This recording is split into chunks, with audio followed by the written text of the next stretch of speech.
What we're seeing is massive violations of the law. I would be charging every one of those crimes aggressively. And the fact that all of it is related to the immigration issue has no bearing. The only thing they were concerned about what the optics were going to be of helping ICE somehow, which would help Trump. They didn't give a rat's ass about seeing the city destroyed.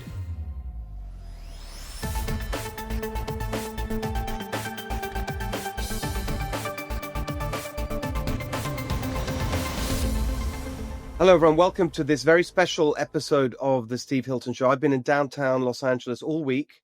We're taping this on Thursday morning, nearly a week after the unrest erupted on Friday, June the 6th. It's been an absolutely shocking week in so many ways. You've been seeing, I hope, what I've been posting on social media.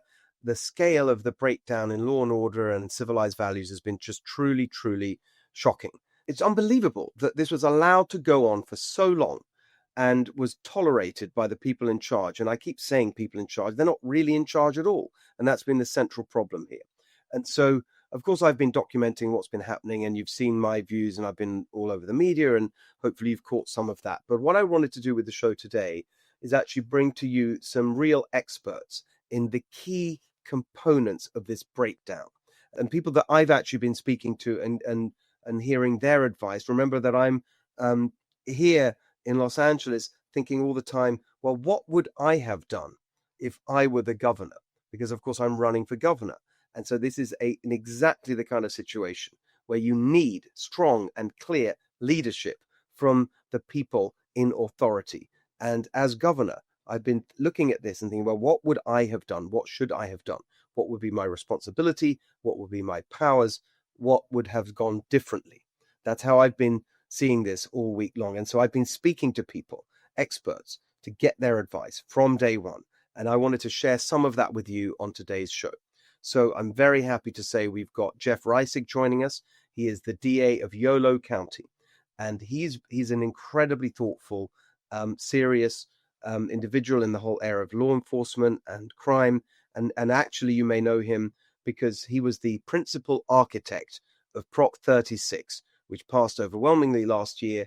Of course, here in California, over 70% of the vote, majority in every county, a real pushback against the insanity of the 2014's Prop 47, which legalized theft up to $950 a day, all of that madness that contributed to California's crime wave. Jeff was one of the leaders of putting together Prop 36 and then getting it on the ballot and then getting it across the finish line to really start to reverse course on all of that. So he's here, and he's going to focus particularly on, in a way, the original sin here, which is the sanctuary state law of California, and the fact that actually is the story there is very different to what you've been told. You've been told that this is something that ICE operations and immigration enforcement in California, local authorities can't get involved in that, can't cooperate, whatever. Not true. Jeff will tell us the real truth and the details. We've got Alex Villanueva, who you know well. He's been a guest on the show many times, former sheriff of LA County. Just an incredibly strong and clear set of points that Alex will make, explaining exactly what went wrong at every stage from the very beginning of this whole situation last Friday, what went wrong and what should have been done. And it's even more shocking, frankly, what he told me on the conversation we had for this show than what he was telling me over the last few days, because he's learning new information all the time. Of course, as the former sheriff, he's in touch directly with people in the department in law enforcement here in Los Angeles. Absolutely stunning information from Alex, and just really infuriating because it shows you what could have gone differently if we had serious people in charge. And then Laura Powell, who you may have followed on social media, she joins us today, and she's been digging into the politics of all this and the activist organizations that have been fanning the flames of all of this unrest and contributing to the whole situation. And it turns out, thanks to her digging, that it's all funded by California taxpayers, by you, if you live in California. So we've been paying for this ridiculous lawlessness. It is absolutely infuriating, but we need to know the information. And that's why I've got those three great guests lined up for you today. Hope you enjoy the conversation. Laura, you've been doing such amazing work this week, really exposing the roots of the political forces behind what we're seeing going on in Los Angeles. Tell us what you found. Well, the way this got my attention was Friday. I think this was the galvanizing event when David Huerta got arrested. He's the president of the California SEIU, a major player in Democrat politics in the state, as head of a labor union. So that was when things really blew up. You immediately saw politicians coming out in support of him, even without knowing what the facts were, what the evidence was at that point. Gavin Newsom put out a statement saying he was just witnessing, and that also had some groups spring into action to support him, including this group called CHIRLA, the Coalition for Humane Immigrant Rights. And they held a rally Friday afternoon in conjunction with SEIU and other groups to really rally the people around this event of him being arrested. Later, there was footage released by U.S. Attorney Bill Asaley that seemed to show that he was blocking a vehicle, that he wasn't just observing. But that rally on Friday afternoon with Chirla out there surrounded by these signs, which we later realized were part of the Party for Socialism and Liberation, which is really a communist group.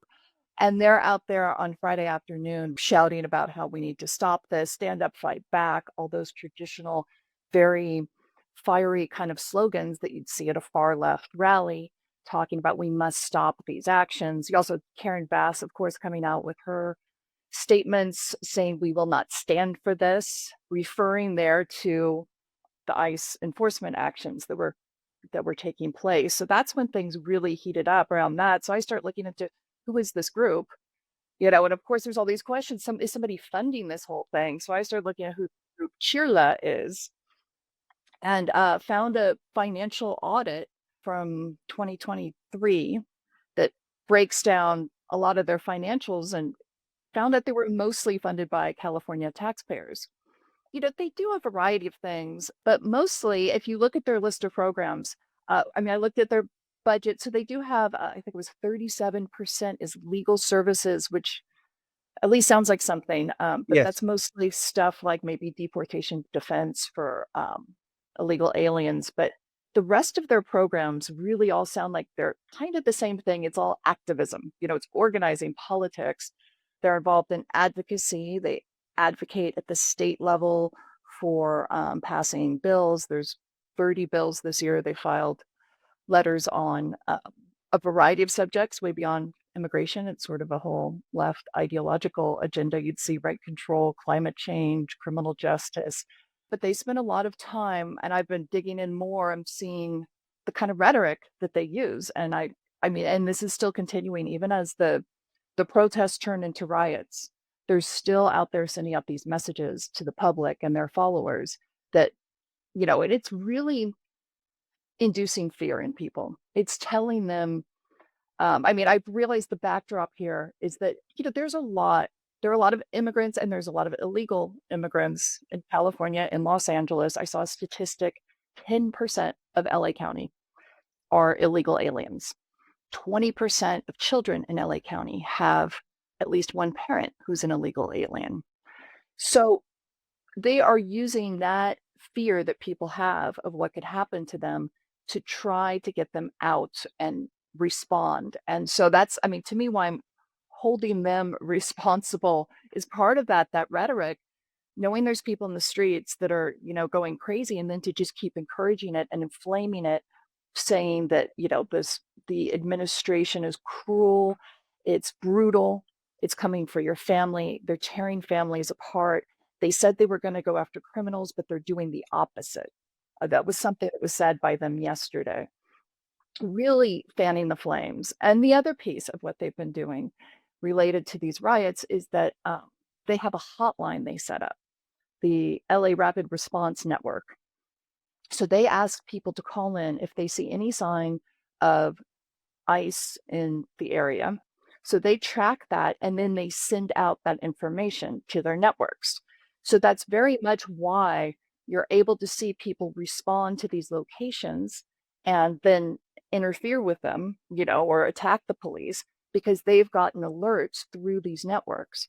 The executive director of CHIRLA spoke to LA City Council, I think it was yesterday, and said that they had set up signal channels and that many members of the staff and city employees were in these signal channels where they send out all this information about locations, about ICE operations, so that this word is getting out widely. And actually, Karen Bass in the interview said that the city was relying on them for information. That's about amazing. Yeah. So the warnings, as they would describe it, from Chile are now are being amplified by the city, by the government. Yeah, I mean, I don't know what they do with the information. They provide the information to the city, and then I don't know who else gets it. I don't know who, she said specifically that there were many city staff who were in these chats. I don't know how many people are in these chats that they've set up. Can I just ask a question about Chile? Is the La part LA? Is that what that's? Is it LA? Yeah, it's not, I assume branch? so. It's not formally part of their name. They are based in LA, but they have offices elsewhere. They sort of spread out. They're very active in LA, but they're very active at the state level, and they have some national presence in terms of lobbying. I saw their website. They have a big cover photo on one of their pages with some of them talking to Nancy Pelosi. So, they're trying to have a national presence. They also have offices in Mexico where they advise people who are planning on coming to the US on how to handle immigration and how to make an asylum claim and things like that. So they even have an international presence. And just to be clear, advising people who are planning to come here illegally. Is that? I assume so. I mean, yeah, they talk about how to claim asylum, which is something you do after you cross the border, and how to deal with, customs and immigration when you cross. Let's talk about the funding. The number that I've seen from, and I've been sort of running around in LA and haven't gone into it in a huge amount of detail, which is so great to see you here today. I've seen this number that's sort of stuck in my head: $34 million. Is that the dollar amount for California state? Yeah, it represented 72% of their budget and their revenue in 2023. They also have local and federal contracts. The federal one was, a drop in the bucket compared, but it's was 450,000 from DHS to provide assistance for 200 people with naturalization. And then in February, there was a blanket freeze on these sorts of contracts with the concern that they were being used inappropriately for illegal purposes. And then in March, CHIRLA sued DHS over the freeze. And then 10 days after they filed the lawsuit, they just permanently canceled the contract with $100,000 left on it. So that's, the federal funding is not ongoing then, but there's still other, county, even cities, all kinds of things that add up a little bit more. So they basically they get the guarantee of their core operations that they can keep going from the California. Which department? What budget heading is it under? It's almost entirely, or I think it's about 30 million is from the Department of Social Services. So I think it's a funding stream to provide services to immigrants. And it's going to be But largely. you're saying that most of it is not services; it's political activity. Yeah, I mean, I think they can call some of it. I mean, there's so many different headings that they have their programs. I think they have like 10 different programs. And to me, they kind of sound pretty similar. But I suspect a lot of them is what they would count as services might be something like know your rights, education, letting people know how to avoid getting arrested by ICE, what to do if they are. And probably like this live stream I watched yesterday that they put out that had a lot of this rhetoric that was really disturbing to me about this, horrible administration that's coming after you. I suspect they probably count that under some sort of public outreach that they consider a service, because at some parts, then he goes on to try to explain what to do if you encounter ICE. So, I don't know exactly how this all gets broken out, but there's no way that 72% of their operations are, actual services to immigrants. Their budget's out there. It's 1% I found that was arguably, what was it, migrant assistance, and 37 was legal services, and then there was a big chunk for management, and they have marketing, PR, just a whole list of things that really aren't arguably services to immigrants unless you think, telling immigrants to be afraid. And that's what I feel like their main public messaging is. You should be afraid. You should be very afraid. They're coming after you and your family. The fear mongering. Exactly. I mean, it's a very interesting version or aspect of what I observed and have said about Gavin Newsom's address, as he called it the other day, where he was attacking President Trump for fear mongering and stoking fear, right? In the same address, it was Newsom that was going on about a military dragnet on our community. It's incredibly inflammatory language. Newsom was saying that. And now we also see that this is because of your work. This is part of the strategy. This is what they do. And we taxpayers are paying for it. Yeah, I mean, I understand in a way, and it's funny, I have a background working in nonprofits and human rights and things like this.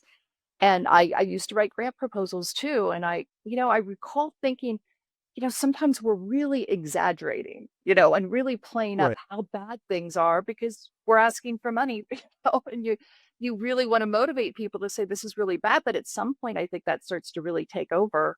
It's really dangerous. And, then the politicians are often in the same thing where, you see Newsom trying to take advantage of the situation to, he always, of course, everything goes back to Trump. But I guess he thinks that's his winning political strategy, but I think he's probably stuck here, right? Because this is his funders. I mean, Chirla also has, as a 501c3, I mean, they can do a lot of political advocacy and they can say it's nonpartisan, but they're really the nonpartisan political advocacy just corresponds very perfectly with, a Democratic platform.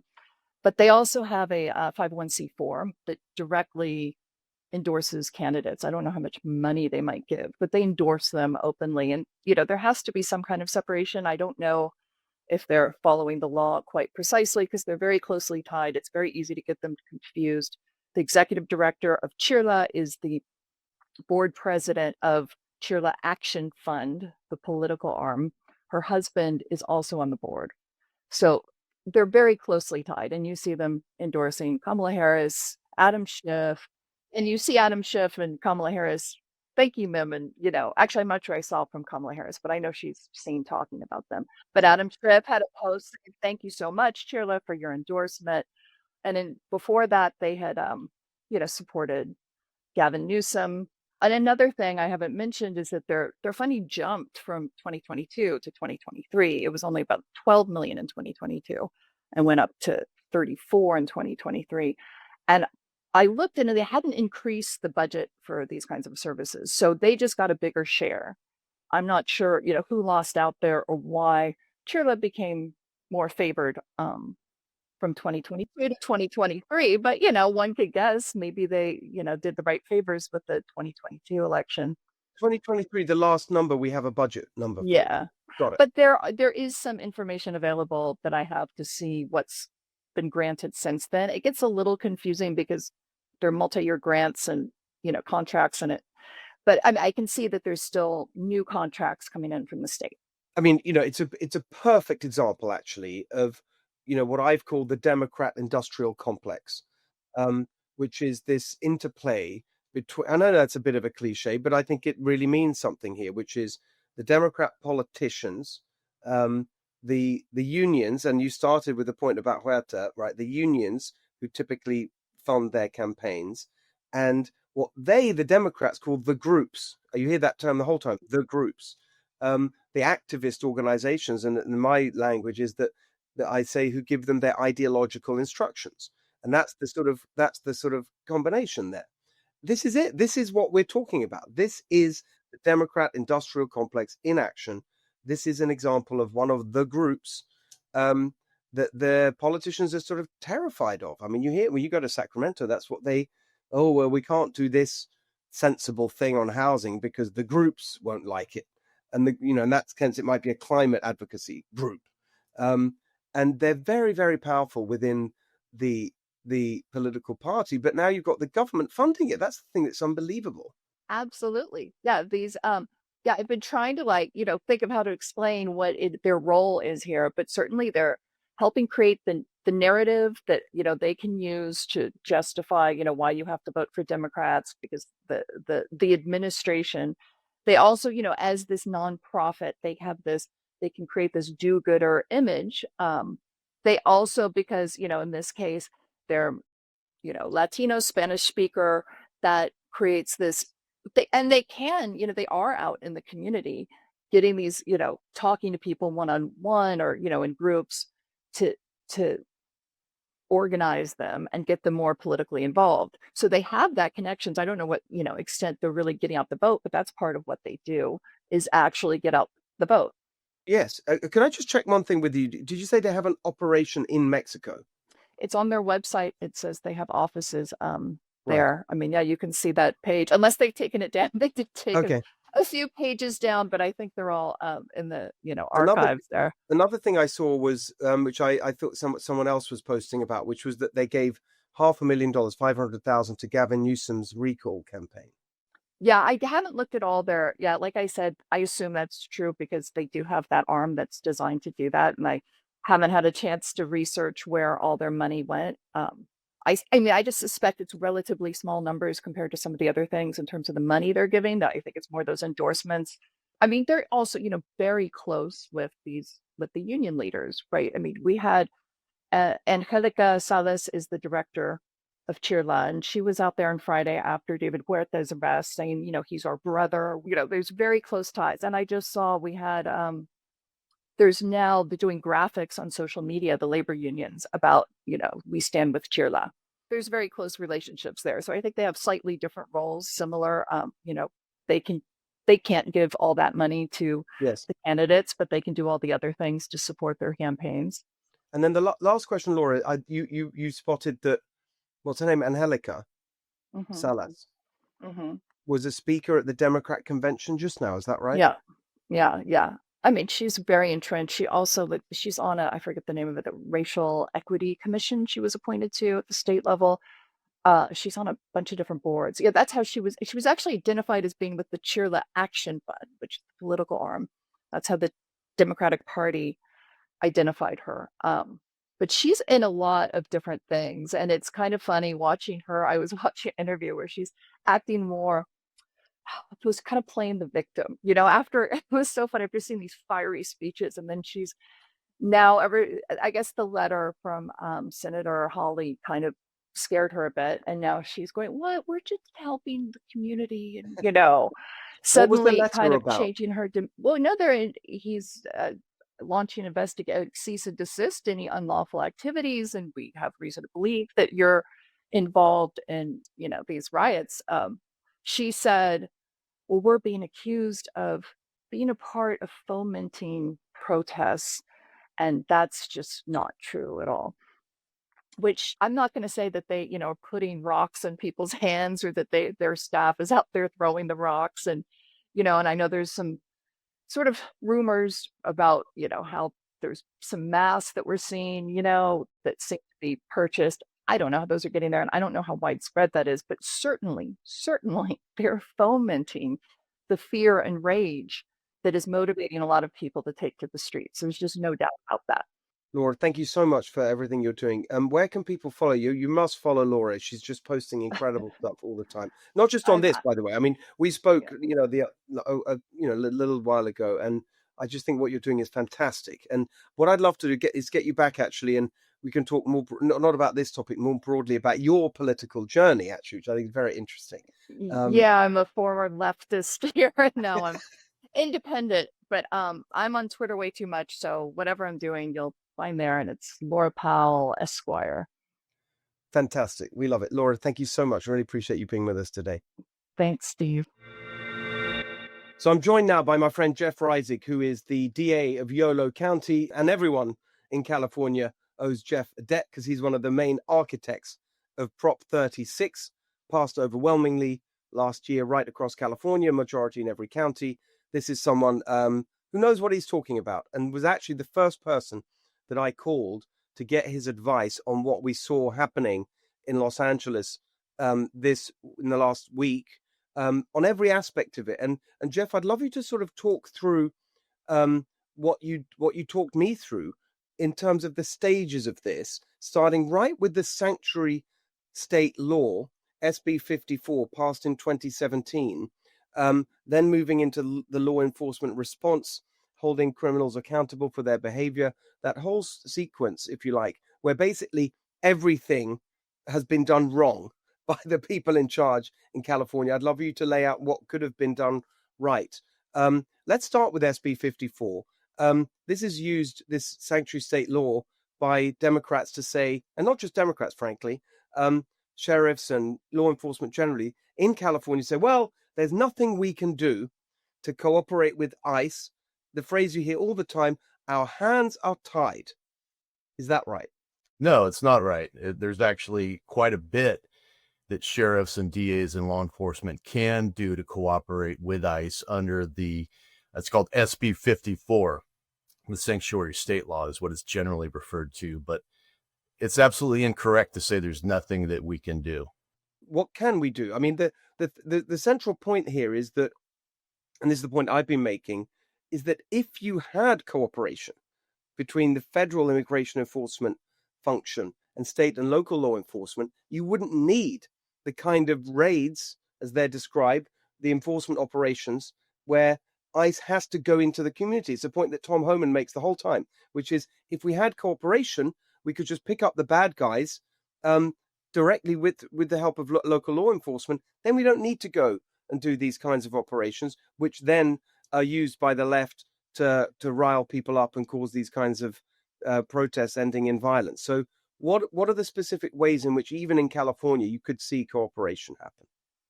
You stated it exactly right. I mean, if there is a completely different way this could be done, if the law was changed a little bit, what the law allows, what SB 54 allows, is for ICE to reach out to local law enforcement with a list of names that they are tracking. And if those individuals have been convicted of a whole litany of crimes, both felony and misdemeanor crimes, the law enforcement agency can provide the information directly to ICE on when they are going to be released from custody. That's not happening. That's not happening across California on a wide scale basis. And that's because many of those law enforcement agencies are choosing not to cooperate with ICE in just that information exchange, which, to your point, would eliminate the need for a lot of these roundups. And so that's, one of the first things that whenever I hear people say there's nothing that California law enforcement can do, that's just not true. It's not being utilized primarily because there's so much political pressure being put on sheriffs and police chiefs by the governor and by leaders not to cooperate at all.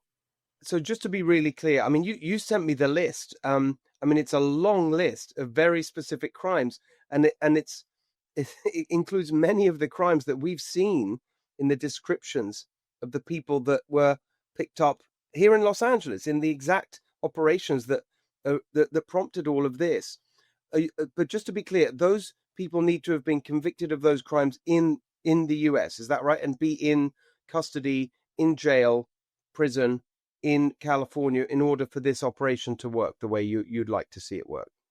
Well, that's exactly right. If they're in any jail in California and they have these prior convictions, which include felonies and misdemeanors, and it's a big list, I sent it to you, it's hundreds of different crimes, then they're eligible to have that information shared with ICE, should ICE inquire.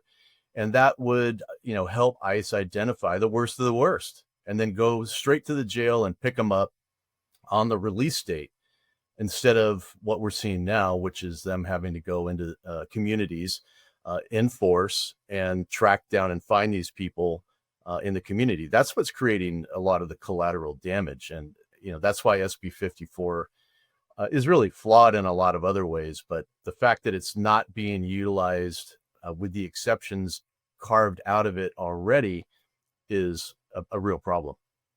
It's actually infuriating. So in other words, the right way, if we had common sense operating, a shared sense that we don't want people in our country who are A, illegal immigrants, B, have committed a crime in America, right? on top of being an illegal immigrant. I mean, that is a position I would have thought that I don't know, 90% of people would agree with.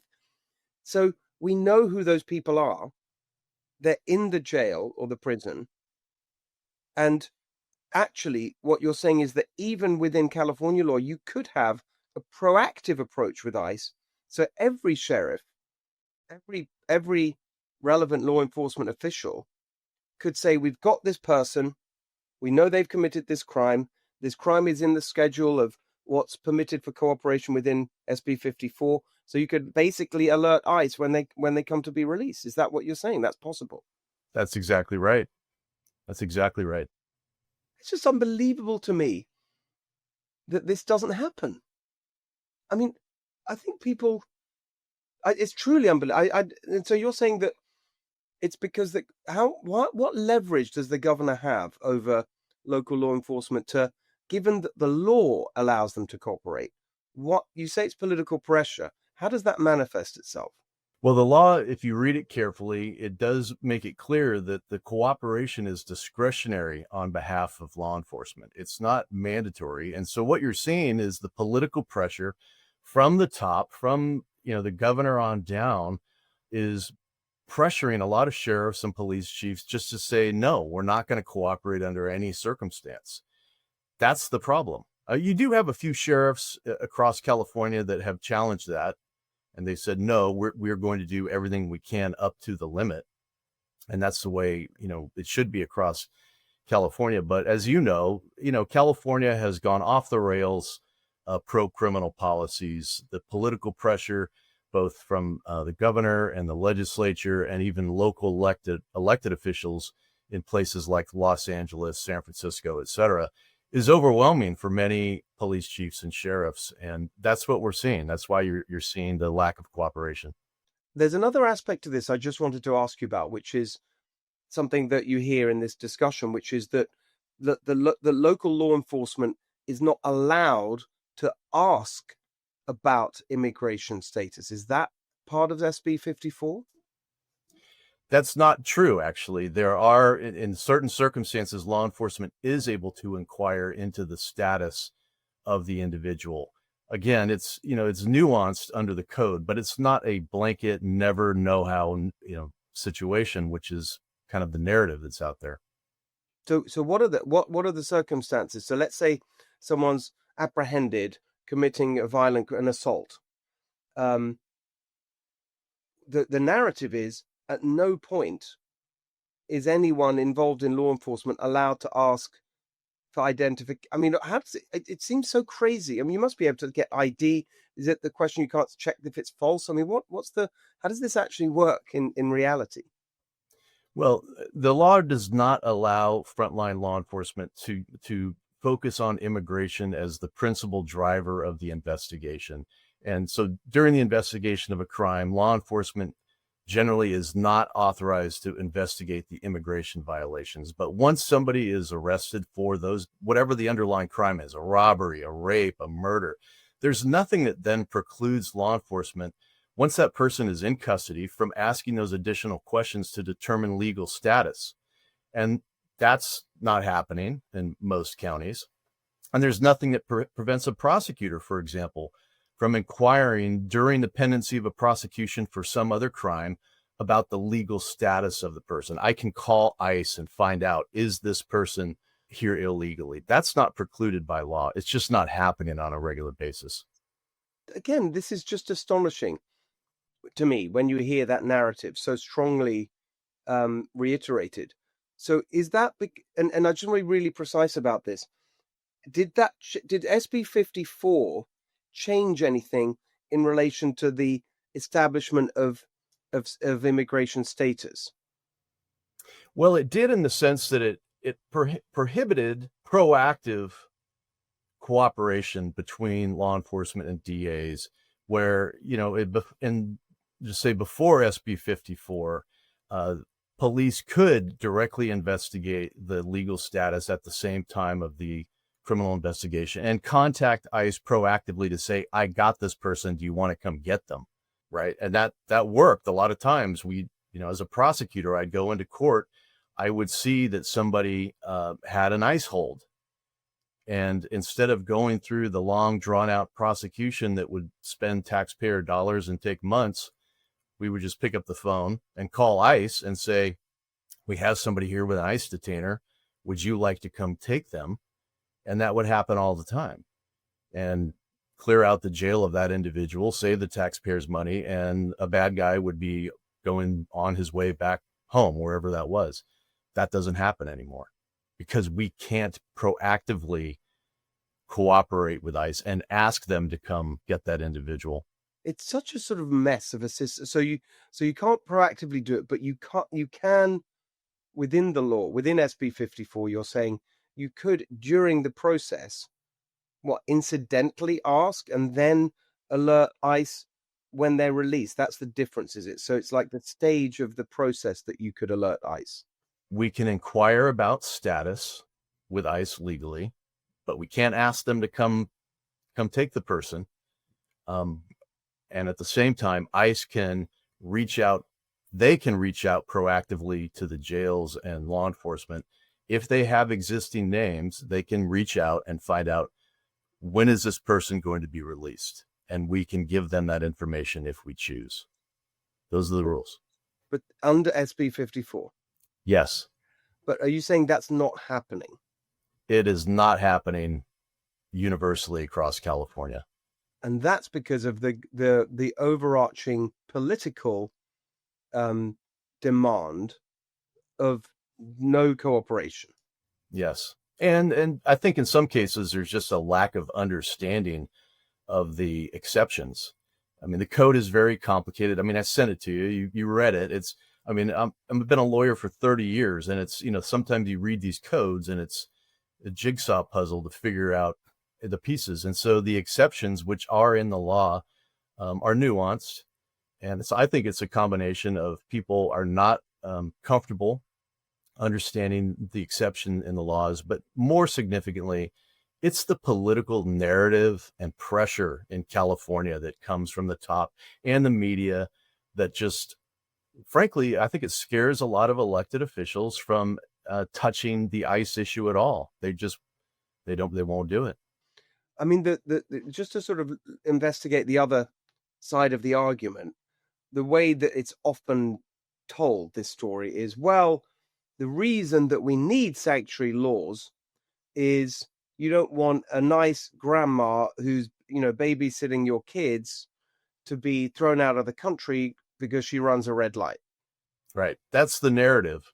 And the reality is that SB 54, the sanctuary law, has created that problem by compelling ICE immigration officials now to go out into the communities to find individuals. They're essentially going out without any information from local law enforcement as to where these individuals are. They're searching neighborhoods and communities for that person. But if they find people, I'll call them collateral, who are illegal, what are they to do? They're not walking away. The person is illegally here. So they're being arrested. It's the law. And so I've been saying this from day one, that sanctuary laws have actually created more danger to illegal immigrants, to people who are here undocumented, because now, because of the ICE going out on these raids, there's a lot of collateral impact. And that could all be avoided if the sanctuary law did not prohibit immigration from working directly with us, because we know who the bad guys are. We know where they are. We know when they're in the jail. Often we know exactly where they live and where they work. And if we were working together, law enforcement and immigration, we could really narrow that focus and stop the collateral impact. But, we're seeing the direct results of failed policy right now with some of these situations across California. So when you look at this, the sort of last question on this, I mean, how does ICE get the names of the people they're looking for? Where do they get those names? I'm just thinking about the information coordination here. Right. Well, in some situations, the federal law enforcement, they are tracking individuals they know are in the country illegally. If people have criminal convictions, like just say somebody's arrested They've been previously deported from the country, so they're in the system. Then they come to a county, commit a crime, and that county releases the individual from jail. The information that's in the jail systems is accessible by federal law enforcement. And so they're able to query that, match up names, say, yep, this person's back in the country, and then they go on the hunt. And all of that could be avoided if we just had something that seems obvious common sense. It's infuriating. Let's jump to the other aspect of this, which is the deterrence of crime, and the kinds of crimes we've seen in this rioting, the vandalism, the looting, the setting cars on fire, graffiti, all of this. Just as a prosecutor, tell us your approach to that. Well, using the riots we've seen in Los Angeles, I mean, what we're seeing is massive violations of the law, felonies. As a local prosecutor, I would be charging every one of those crimes aggressively, working with frontline law enforcement for them to make the arrest so I could charge them. And the fact that all of it is related to the immigration issue has no bearing to local law enforcement, whether it's police, sheriffs, or DAs.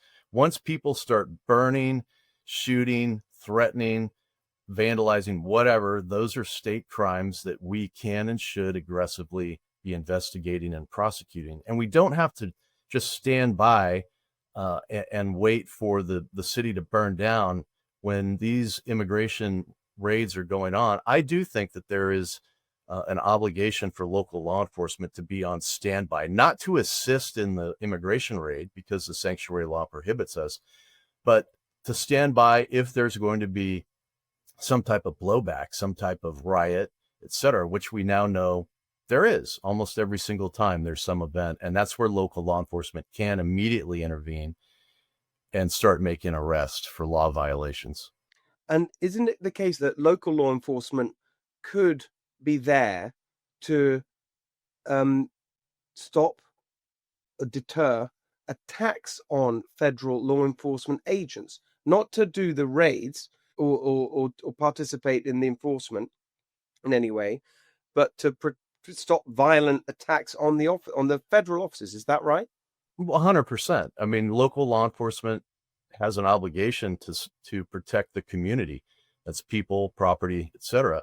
And if there's federal officials performing their lawful duties, they also would be subject to that protection.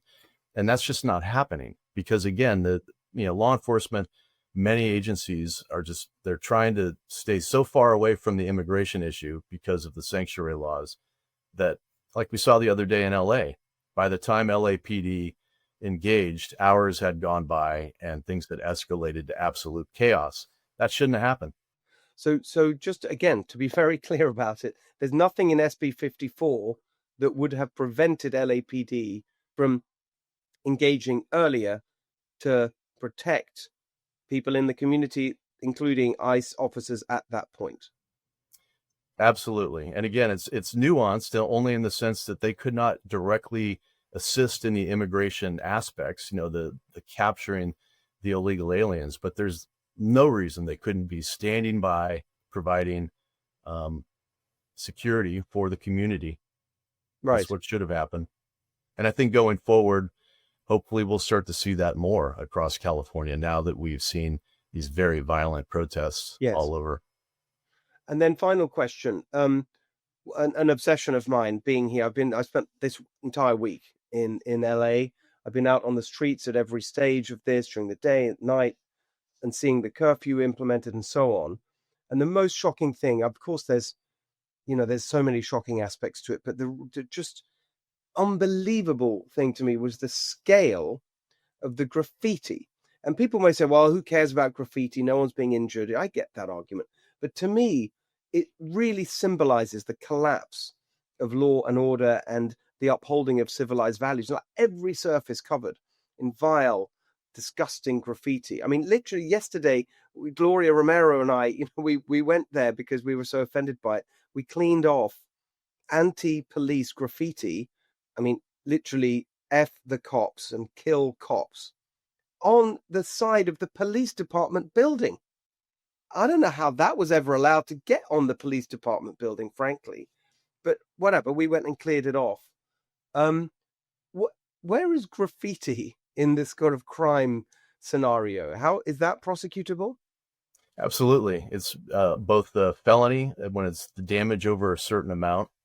And if you have two or more people doing it together, it's a felony as well. So, what I've seen across the state, it's felony conduct. Clearly, there's plenty of room for law enforcement to make arrests for felony vandalism when they see individuals engaged in that. And DAs should be prosecuting it. And it's, subject to up to 3 years in a local jail if people are convicted. Well, I hope they will be, because we've got to send a deterrent. But unfortunately, that's not the way it's been in California. And if you incentivize this behavior by not prosecuting it, you get more of it. And that's what we've seen. Exactly right. Jeff, thank you so much. It was incredibly helpful to have your advice during this week and you to share that with our audience today. Thanks so much for joining us. To see you very soon. You're welcome. Alex, great to see you. We spoke on the phone the other day, and I'd love you to share some of that with our audience here, because it's incredibly important perspective. You had such a strong perspective on what went wrong here in Los Angeles and what should have been done and could have been done. Let's just start with that. I mean, your take on what we've seen. Well, you got to go back to the genesis, or the beginning of this whole, how it all unfolded. And we already knew that ICE was going to do operations in Southern California. They literally telegraphed, not exactly where and when, but they knew it was coming. And the local Service Employees International Union, the Coalition for Humane Immigrant Rights Los Angeles, CHIRLA, and a couple of other organizations created this rapid response network, which is kind of scary, because when you think about, their goal was to interfere with ICE doing operations and to confront them. Which, that's the problem, because now you're actually teetering from protesting to actually interfering, and that becomes a crime. So fast forward to Friday, ICE does an operation at a local sweatshop. They have a search warrant, but it's one way in, one way out. And I guess the rapid response people got a hold of the location, and they swarmed the place, and they started interfering with the ICE agent's ability to leave the facility. I think you've seen the video of that. And here comes David Huerta, one of the leaders of SEIU, gets in the way of the van. There's a little pushing here, doesn't want to let the agents out, so he gets arrested. When all this happened, ICE agents called for assistance to the LAPD, to the Sheriff's Department, as they're supposed to do. They were turned down. Both entities said, no, we're not going to help because we're not going to work with ICE. The law bars us from it, SB 54, or however they worded it. They said, we're not going to be involved in immigration enforcement. And that is a huge, huge, unforgivable mistake, because department policy and common sense tells you if they're under assault, it's not immigration enforcement now. Now you have a rescue operation, and you have an obligation, because of your position as public safety, to go to the aid of the people who are under assault. But somehow they missed that class in Civics 101, and they decided we're not going to do anything. So it festered, the problem got bigger, and then they worked through their food chain up to the White House and the National Guard and said, okay, well, we'll send in the National Guard since local law enforcement is not going to help. And you saw how everything unfolded after that. But it all started at that point where they decided we're not going to help a federal officer in need because of our policies. And that, I just can't stomach that. It's unbelievable. So just to be really clear, I think I slightly spoke over you, Alex, because I was so shocked, because this is an even more blunt way than when we spoke before that you've put it. And it is so offensive to every normal person. So at the point where the ICE officers are under assault or threat of violence, then the responsibility of local law enforcement is just like they're just any other citizen. Like, they need protection. Is that what you're saying? Exactly. Just like that. And just because they're going to their rescue doesn't mean they're endorsing what their operation was. Yes. That is immaterial. It's the fact is they're under assault. You have to have the presumption they're doing something lawful, which they were. They were executing a search warrant. So you have to ignore what they're doing, because now the issue is, okay, there are people that are under assault and under threat of violence. You have to come to their aid. And so, do we know who actually made the decision? Did this go to Mayor Karen Bass, Sheriff Luna, the police chief? You know, who makes these decisions? Who's the person that ended up saying no? Well, from what I understand, it looks like it was Mayor Bass that told the chief to stand down. Right. She actually appeared herself in the command post for LAPD, which is something very unusual. And so she interjected herself into the decision-making tree of the LAPD. And that we're getting that from inside sources within the LAPD, so they're legitimate. From the sheriff's one, I only know from having been in the hot seat myself, he had the authority to actually go in and effect a rescue, and he declined. Basically, the board of supervisors are dictating to him what he does. So he would have been able to do it, even though it's in LA City rather than an area where he has lead authority. Is that right? How does it work? LA is so complicated. You have like the county where you were the sheriff, and you have 88 different cities, and LA City is the biggest. Well, the sheriff remains the sheriff for the entire county. And there's the government code, the state constitution clearly defines the role of the sheriff. And one of them is to suppress riots and unrest. And that's anywhere in the county. It's just not in the jurisdiction of the sheriff's department. So if a local police department fails to do their job, you can go in as a sheriff and you can basically get the job done, because overall it's on your watch that these things are happening. That's how I went into Venice with the homeless outreach service team, because the boardwalk was basically under siege by all the homeless encampments. And there was a lot of, oh my God, a hue and cry. But no, I was in my absolute authority.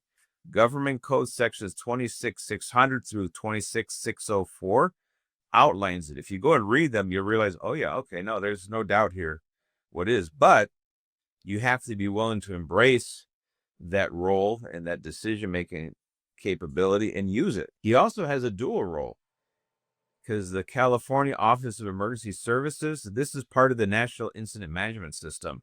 They divided the entire state into 7 regions, and there's a sheriff designated for each one of the regions. For LA and Orange County, it's the LA County Sheriff, who is a mutual aid coordinator. He's supposed to come to the aid and provide the resource to any agency within their region who needs help. That is his job. And here he just took a pass. If we go through the anatomy of it, like every single stage, it was not done the way it should have been. So I had a good conversation with Jeff Reisig, the DA in Yolo County, obviously one of the lead architects of Prop 36. He's on this show. And we were talking a lot about the sanctuary SB 54, how much discretion there is actually for cooperation between law enforcement and ICE in relation to a long list of specific crimes. So that went wrong, right? We need to have been in this situation. They could have been better cooperation. Then the next step is what you've just been talking about: ICE agents requesting help, physical protection and security denied. Then you start, and then because of the activities of Sheila and SEIU, we had Laura Powell on the show. She's talking about all of that, right? And the politicization of that movement and the rapid response network. It's building, right? You can see the unrest is building.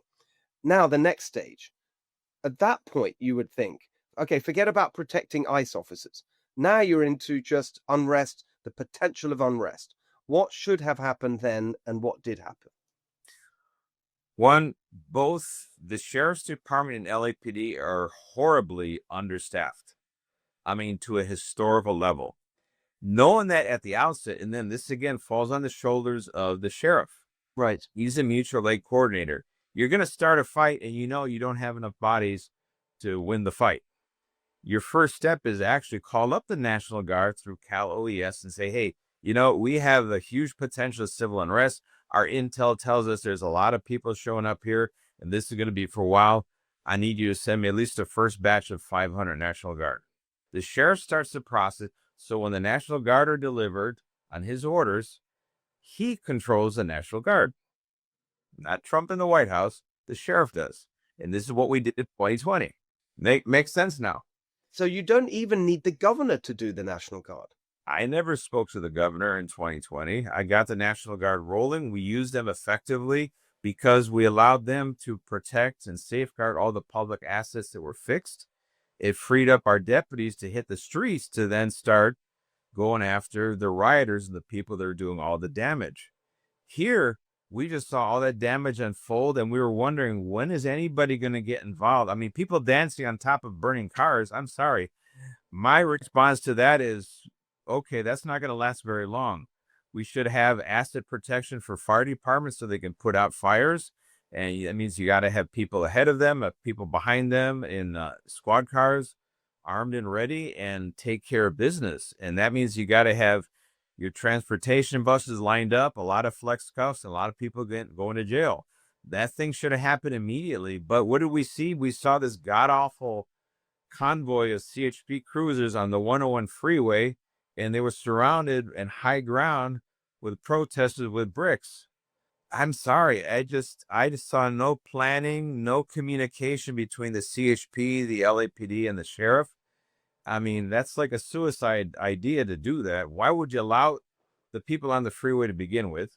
I mean, that's the challenge in of itself, but you don't allow people to occupy high ground on top of that while you go underneath because all you become a sitting duck, which is exactly what we saw.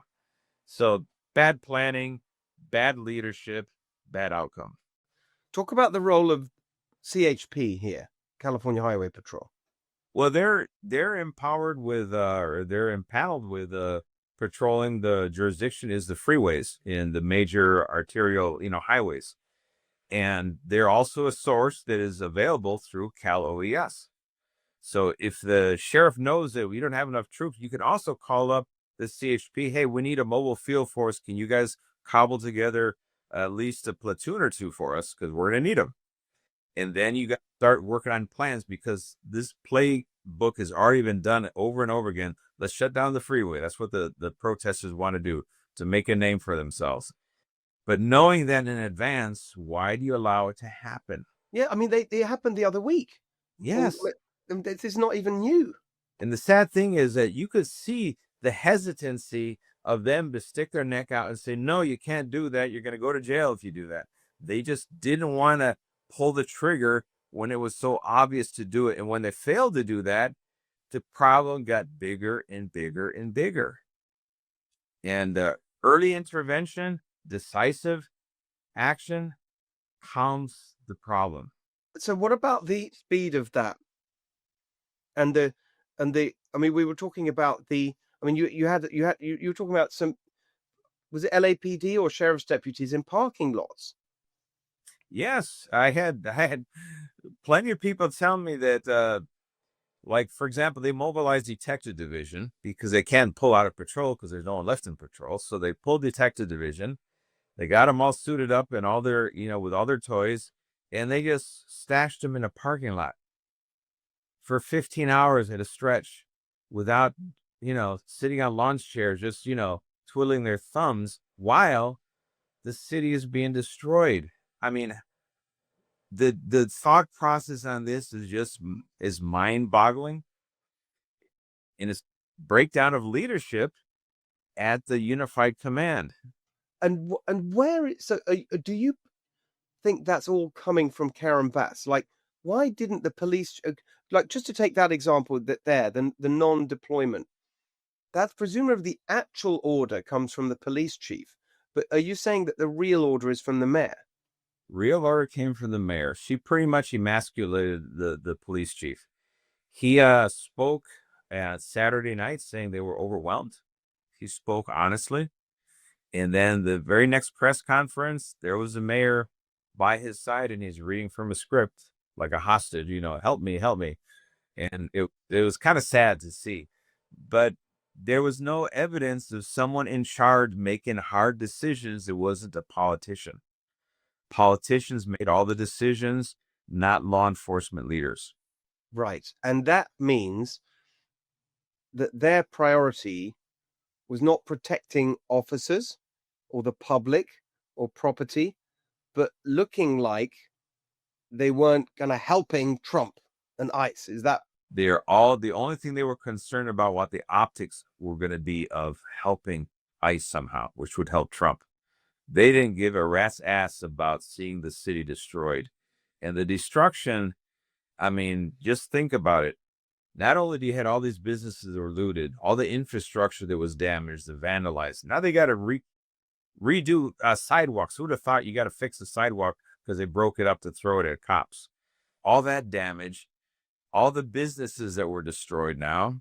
And now you have customers, say, I'm not going to downtown LA. That's a mess.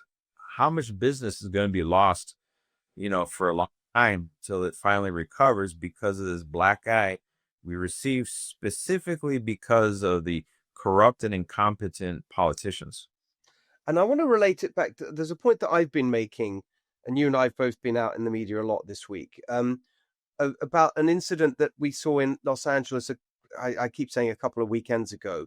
It was that party that got out of control, and you had some trouble in a neighborhood, and you hundreds of people, and you saw these, and it's all on camera, and cars burning. There was a cop car that they graffitied and were jumping up and down on, vandalism, smashing up local stores and all that. And there were no arrests. Nothing happened. Yeah, I mean, you saw the video that female LAPD officer getting into her car while they're tagging the car as she's getting into it. It's like, that just shows you that they're severely understaffed. They don't have the personnel. But in my time, you damage a radio car, you're going to jail. Yes. You take it to jail. No ifs, ands, or buts. Yes. And you never make a threat that you can't carry out. For example, when they did the unlawful assembly, did you see hundreds of people arrested due to unlawful assembly? You didn't. They didn't even disperse them. When did they declare that? Is that the... I think they started with Friday was the first unlawful assembly. Then you heard it on Saturday. Then after the mess on Sunday, then they decided on Monday to do a curfew. So they're perpetually always a day late and $1 short on everything. So unlawful assembly means that if it's still there, it's a crime and you should be arrested. Yes, you carry it out. Same thing with curfew, but you're doing a curfew after the place already burned down. I mean, the whole idea of the curfew, the potential is there. Let's put it in place before and let's enforce it so we don't burn the place down. Yes. They're always, the horse is out of the barn and they're trying to close the barn doors. Yes. Oh. And then one last question, obviously, from my perspective as someone who's running for governor. Let's say we are in this very, very imperfect world where you've got the current setup in LA, where you've got this terrible politicization. The mayor is basically, emasculating the police chief. The wrong things are happening. Sounds like the sheriff is a problem himself. He wasn't failing to do what he needed to do because Karen Bass was telling him. He just wasn't doing it. Well, his nickname is Bunker Bob. So, the point is that he won't do anything unless the Board of Supervisors gives him the permission to do it. So he lost all independence. So just to make, so your sense, and this is your opinion about it, just so people understand, because you really know what you're talking about, is that the police chief kind of wanted to do the right thing, but was stopped by the mayor, whereas the sheriff didn't even want to do the right thing. He's just like totally passive. Pretty much, yeah. He knew what the game is, the political game, and he is a political player, so he's going to play his part. But now, as you said, as you're running for governor, the governor does not have to go by what the chief of police does or the sheriff does, because the governor has control over the highway patrol. Right. His assets at his disposal. Right. He could stand and quell a riot. He can do that as well. And the attorney general is the actual supervisor of all the district attorneys and sheriffs. Right. And the attorney general can say, hey, what are you doing out here? You're expected to, support law and order and suppress riots, and you're not. Right. So that all should have happened on Friday. Yes. And all of this, because they're all on the same political playbook, which was let's not help ICE, let's not help Trump, and we're going to pretend nothing is happening. Also, if it's very interesting detail that the sheriff had the ability to call in the National Guard. But again, if the sheriff didn't, the governor could have done.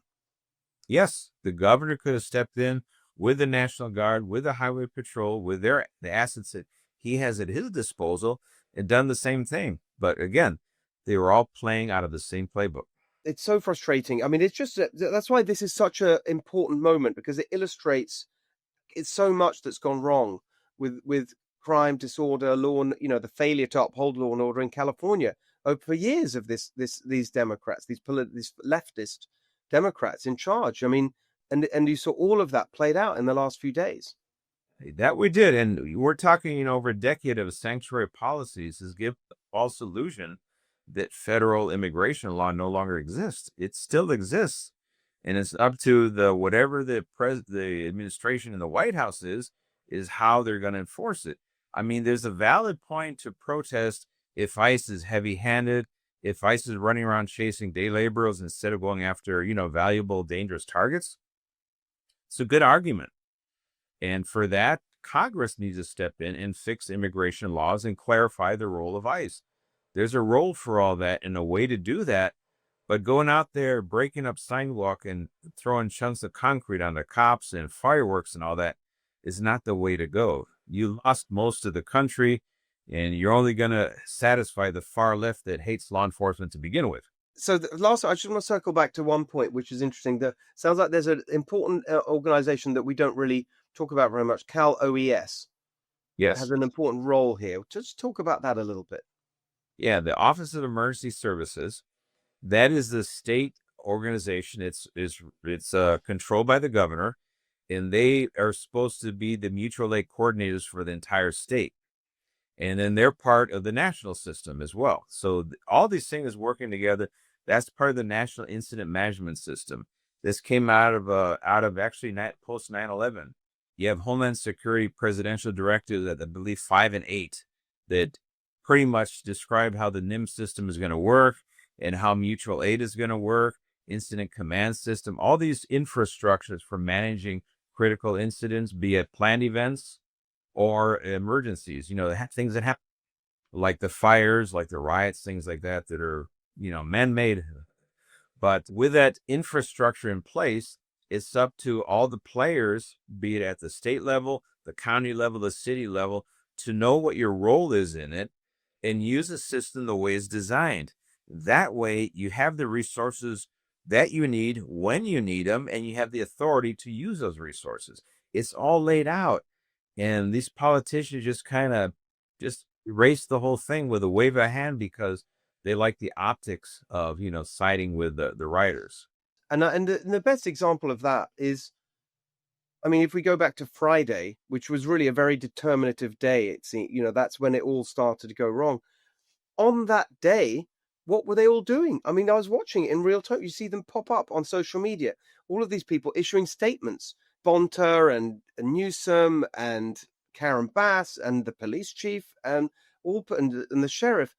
All of their statements were about, we've heard about ICE operations. We want to reassure everyone we're not going to participate. We're here to, protect the community and blah, blah, blah. All this kind of politicized statement. That's what they were focused on, their political aspect of this. And that was very evident on Friday. That's what that was top of their mind. You could see that by what they were putting out there. Notice none of them said on Friday, hey, you know what? If you disagree with ICE, there's a way to protest peacefully. We encourage that. Do not interfere with their operations. It's a crime. You never heard anybody say that, did you? No one said that. It took all the way till I think Sunday or Monday where Bass finally said, well, you know what? Maybe let's not throw bricks, but that's kind of too little too late. Well, they've got the wrong values, the wrong attitude. Alex, thank you very much. Well, I don't know, we'll talk about it another time, I'm sure, but I think everyone's hoping one day you'll be in a position to actually restore some common sense and respect for the rule of law. All right. Well, we'll see what happens down the road, but thank you. Great to see you, Alex. Thanks a lot. All right. That's our show for today. I hope you enjoyed it. Follow me at Steve Hilton X for more updates. Of course, if you want to support my campaign for governor, I would love you to do that. SteveHiltonforGovernor.com. And we will see you back here next week for the next episode of The Steve Hilton Show. Remember to follow us on Apple, Spotify, YouTube, wherever you get your podcasts. See you soon, everybody.